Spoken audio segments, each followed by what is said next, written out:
మీకు తెలుసా, వేగంగా జీవితంలో ఎదగాలంటే 3 అలవాట్లు తప్పించుకోవాలి. ఈ 3 అలవాట్లు మన ఎదుగుదలకి అడ్డంకి అవుతాయి. మొదటిది నెగటివ్ ఆలోచనలు. నెగటివ్ భావాలు మన అభివృద్ధిని అడ్డుకుంటాయి. దీనిని పరిష్కరించడానికి సానుకూల ఆలోచనలు అలవరుచుకోవాలి. రెండవది ఆచరణలో ఆలస్యం. ఆలస్యం వల్ల అవకాశాలు తప్పిపోతాయి. దీనిని మార్చడానికి ప్రతిరోజూ చిన్న లక్ష్యాలు పెట్టుకోవాలి. మూడవది పరిసరాల ప్రతికూల ప్రభావం. మన దైనందిన పరిసరాలు మన ఆలోచనలను ప్రభావితం చేస్తాయి. కానీ దీని పరిష్కారం మంచివారితో స్నేహం చేయడం.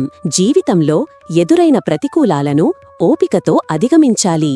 సానుకూల ఆలోచనలు మన మేధస్సును మెరుగుపరుస్తాయి. పనిలో నియమితత్వం వల్ల ఫలితాలు త్వరగా వస్తాయి. వేగవంతమైన ఎదుగుదలకు ఆరోగ్యకరమైన జీవనశైలి అవసరం. నిద్ర సమయానికి తీసుకోవడం ఎంతో ముఖ్యం. వ్యాయామం, ధ్యానం మన మనసును శాంతి చేస్తాయి. ఇలాంటి సానుకూల అలవాట్లు మన ఎదుగుదలను వేగవంతం చేస్తాయి. తప్పు అలవాట్లను గుర్తించి మార్చుకోవాలి. మంచి అలవాట్లు జీవితాన్ని పూర్తిగా మార్చేస్తాయి.